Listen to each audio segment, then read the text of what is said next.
O Yuri já está com a gente e ele tem informações sobre uma quinta-feira movimentadíssima.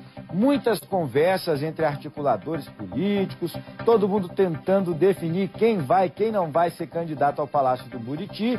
Em um desses casos, Yuri, quando parecia já definido que o candidato da terceira via seria realmente o Isalci, com a desistência do Rosso, parece que ontem, né, voltaram atrás e tem gente botando pilha para o Rosso ser o candidato. Bom dia, Juliano, bom dia a todos. Olha só, a gente vai encerrar essa semana como a gente começou lá na segunda-feira. Ou seja, completamente perdidos em relação aos pré-candidatos e candidatos aí que vão se consolidar à disputa do Palácio do Buriti, viu, Juliano? Nós temos amanhã algumas convenções que devem ocorrer já, marcando aí o PSB, vai lançar o atual governador, Rodrigo Hollenberg, como candidato oficial à reeleição. Nós temos o PSOL lançando a professora da Universidade de Brasília, Fátima Souza, e o PDT, que se encontrou ontem, acabou dando um pouco mais de fôlego à candidatura local de Peniel Pacheco, por conta das movimentações no cenário nacional. O que aconteceu ontem na disputa aqui pelo Palácio do Planalto?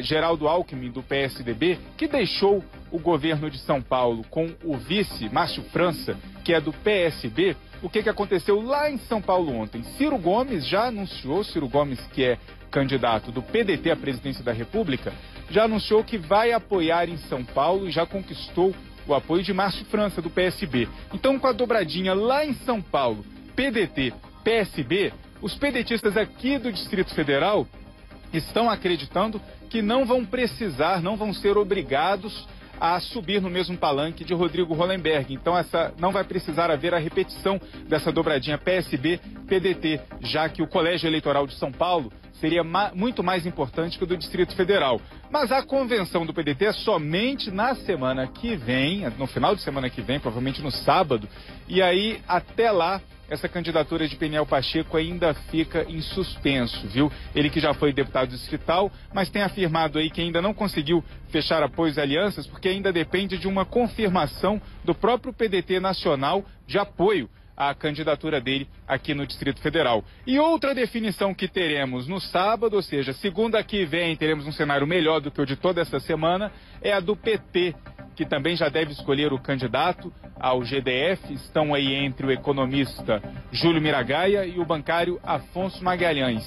E também vai ser definida aí a chapa para o Senado. Nós vimos que um jurista, o Marcelo Neves, já tem o apoio do ex-presidente Lula, que escreveu uma carta de próprio punho, mas também estão na disputa o deputado distrital Vasni Derruri e o sindicalista Chico Machado. Dos três, apenas dois devem ser consolidados aí para disputar o Senado.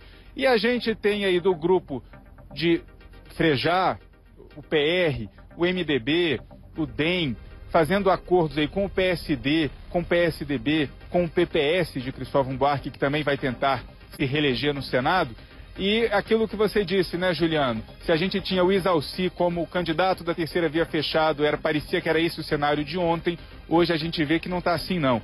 Então ainda existe o risco de termos uma pulverização de candidatura. Se eles não conseguirem a união, nós poderemos ter Isalci Lucas saindo para o governo por um lado, o deputado federal Rogério Rosso saindo de outra forma, e ainda o MDB podendo lançar aí o Ibanez Rocha, ex-presidente do AB, que seria a indicação para vice de Jofran Frejá, e agora com a desintegração da chapa, poderia também ser um candidato.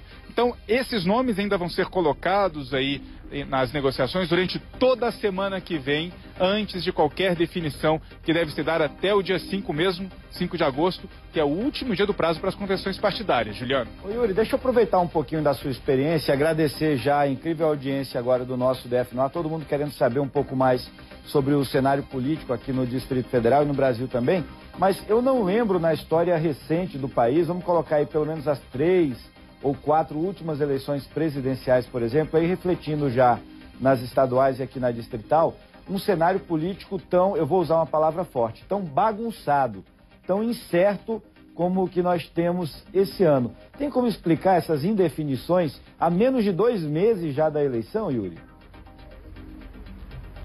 Olha, são muitos os fatores, viu, Juliano? Mas se a gente pensar numa comparação, que eleição poderia ser parecida com essa, seria de 89. A gente ainda era criança, né, Juliano, em 89. Eu não era nem nascido. Mas eram muitos candidatos.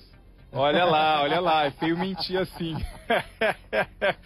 Mas eram muitos candidatos, todos os partidos lançaram o próprio candidato, a gente tinha uma pulverização muito grande de ideias e acabou sendo eleito, né, naquela época, como presidente Fernando Collor, que foi um candidato que começou lá atrás, no início da campanha, pouco conhecido, com poucos votos, e durante a campanha eleitoral ele subiu muito. Então, muita gente está colocada hoje na eleição, tanto para o Palácio do Buriti quanto aqui para o Palácio do Planalto, esperando conseguir ser o novo Fernando Collor, né? Alguém que começa desconhecido, mas que tem pouca rejeição entre os eleitores exatamente por ser desconhecido e consegue aí durante a campanha convencer a maior parte dos eleitores e chegar lá. Por isso a gente ainda tem essa dificuldade de montar candidatos, chapas fortes, com união de vários grupos, e também pelos últimos acontecimentos, né, Juliano? A gente viu aí a Operação Lava Jato nos últimos anos, trazendo muito descrédito para toda a classe política. Ficou a sensação aí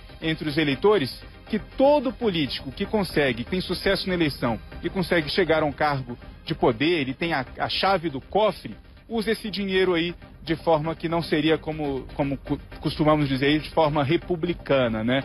E os resultados a gente vê com muitos políticos aí sendo acusados de crimes e passeando na cadeia também, muitos deles por algum tempo. Então esse cenário atual traz essa pulverização e deixa o eleitor muito desconfiado, em compasso de espera, trazendo ainda mais um componente para deixar a eleição mais imprevisível, Juliano. Muito obrigado, viu, Iriascar? Amanhã você volta com relação a essa imprevisibilidade, quase não sai que o Yuri falou, né? Nós estamos há 2 meses da eleição e quase 40% do eleitorado é muita coisa, ou não sabe em quem vai votar, ou simplesmente fala que não vai votar em ninguém porque não acredita na política. Yuri, amanhã a gente fala um pouco mais sobre isso também. São